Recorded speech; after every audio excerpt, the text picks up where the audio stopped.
Hey, how's it going? Wanted to jump on today and talk about why back pain doesn't go away, right?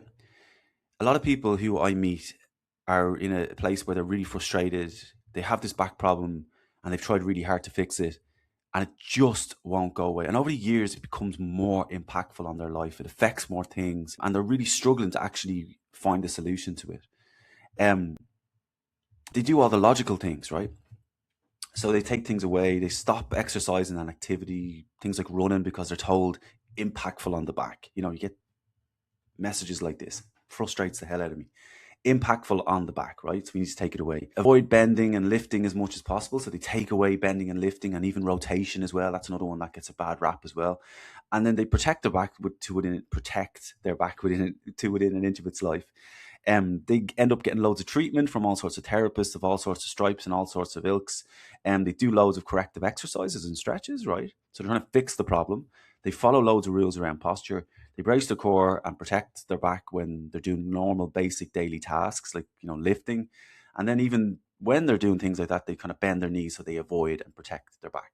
This is what most people logically will do to try and solve their back pain. But what if I was to tell you that this is actually the reason that your back pain is persistent? A lot of people will be really, really shocked because in your head, it's logical. It makes sense. It makes sense. And a lot of people I work with, it makes sense to do these things too. But oftentimes, what we end up with is this uh, cluttered mess of frustration and lack of clarity and a lack of understanding about actually how to solve the problem that exists despite following all of these things and doing all of these things. A lot of people are no better off. And there's an example that like basically when I'm working with someone, I'll often see that there's a whole cycle where there's a big long line of red where they're protecting themselves and nothing's changing. And when they look at it over the year, they get a little bit of short-term relief with maybe some treatment or a few stretches and exercises, but nothing ultimately changes. And then all of a sudden, then when we break the actual cycle that they're stuck in and we change the strategy, everything changes. And it doesn't just change, it changes so quickly, right? For a lot of people. And it opens up so many doors to living that a lot of people immediately are relieved of frustration and stiffness. Now, what I'm saying here isn't a quick fix, right? That's not a quick fix. But what I'm saying to you is that when you break that cycle and you see that cycle, you don't want to go back into that cycle because you understand everything that it's taken from you and how it's made you feel, that you never want to go back. So ultimately, when you're looking forward, it's like you're looking into an open space for the first time rather than a brick wall that's right in front of you, and it unlocks everything. And it's something I'm so passionate about. But this cycle that people get trapped in is what I call the overprotective trap, right? And it makes logical sense, right? If I just protect my back, it will make it better. It will reduce the risk of flare ups. It will stop it from feeling stiff. It will solve my back pain and my back problem. And the mad thing is that so much treatment reinforces this cycle. Like, so people get told to take things away. They get told to think about their posture all the time. They get told that their body is breaking and falling apart. They get scanned, and the scan shows all sorts of things that make them really worried and fearful and concerned. But even with scans, just to touch on it briefly, a lot of scans are just normal things. They're just little snapshots into what's going on. The thing that's often missing from a scan is the context, right? So the context, and I've seen so many people who come into me with a scan, and then I just say, "Well, listen, what was going on in your life, or what's happening, or what have you done, and like what's happened to you over that period of time?" And they'll often unload with loads of life issues and stresses and worries and fears and changes in lifestyle and habits and work pressures, and and it's an important question because, like, if the context explains to me that, like, that potentially there's another contributing factor, we then have opportunities for change. Whereas if we just dive in and attack the scan, we start taking things away with the belief that the body breaks down and needs protecting. And that could not be further from the truth. Biological structures don't need to be protected. They need to be used and moved. And it's something I'm really passionate about. So the overprotective trap is pain and stiffness shows up in your life. Fear and worry gets attached to that pain and that stiffness. And oftentimes, again, within that, then there's some treatment, there's some advice, and some kind of, maybe we Google stuff, maybe our family say stuff to us. Like we just reference the stuff that we know. And we fall into this trap where we're protecting, we're bracing our body, we're holding tension in it, we're avoiding doing things that make us feel like the person we want to be. And so we're moving less and we're partaking in life a lot less. And then over time, we're losing our preparation for our life. Our strength, our confidence is declining. Our back feels stiffer because we're more fearful and we're more tense for the majority of the time. People equate stiffness to just muscle being like tight, but that muscle is tight because it's been held in a contracted state. So if I held my fist, closed it for 3 months, and just held it, what would happen? Become very stiff, very tired, very weak, and then I would have a problem with using it. So there's an habitual thing, and I was fascinated to learn this. So when I was reading a lot of the research by a wonderful lady called Tasha Stanton, she basically outlined that stiffness is something that is habitually practiced, and I just love that because it explains it so well. And it helps us understand a lot of different places that stiffness can come from: the fear, the not moving, the lack of confidence, um, the scan, all of the things that can filter into that as well.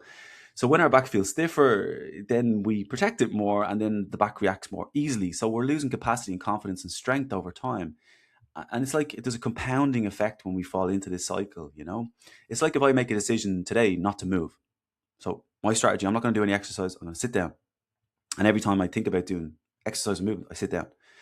Over time, that stacks up and it becomes a massive problem. Maybe not immediately, but over time, it becomes a massive problem. Now, if I don't think that the sitting down is the problem, and I think I need to rest even more, because then when I go back and try and do something, I flare up, then I'm trapped. I'm caught in that cycle. And these things compound over time. It's like, it's like saving money, but not good. So we end up with massive amount of problems. And then the more we just protect it, the more stuck that we feel, and we get caught in this trap. And until we break this, nothing changes.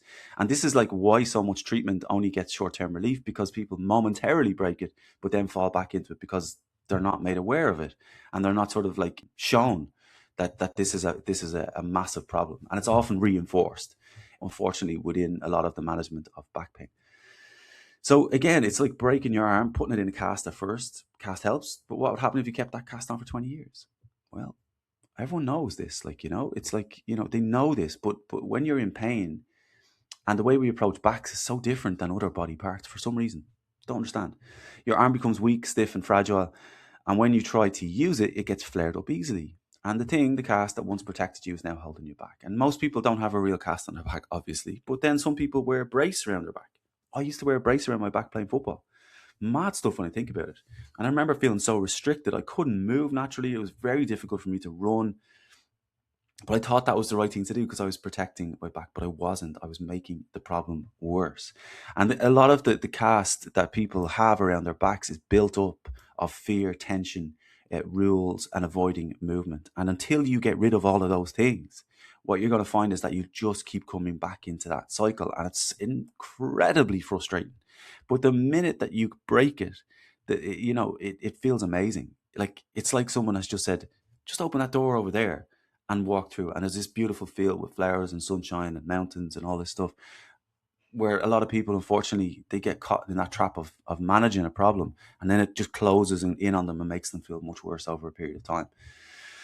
So, like we said, you don't have a real cast around your back, but you're acting like that. And again, it's not your fault. Like, it's just that's what you've been taught and told. And a lot of people have that fear and worry around their back. So they end up in this cycle where they're afraid of their back, and they're bracing a lot of the time. Their movement is very unnatural, checking it all the time. So very consciously, there's a lot of attention going towards the problem, and then they're avoiding things, and then they just go back and spin in that cycle. And just look how restrictive that, like, you're trying to pick something up, but you've got this cast around your back. You have to break that. And it's something I'm really passionate about doing for a lot of people. So I wanted to share something with you. So thanks for watching this video. I really appreciate it.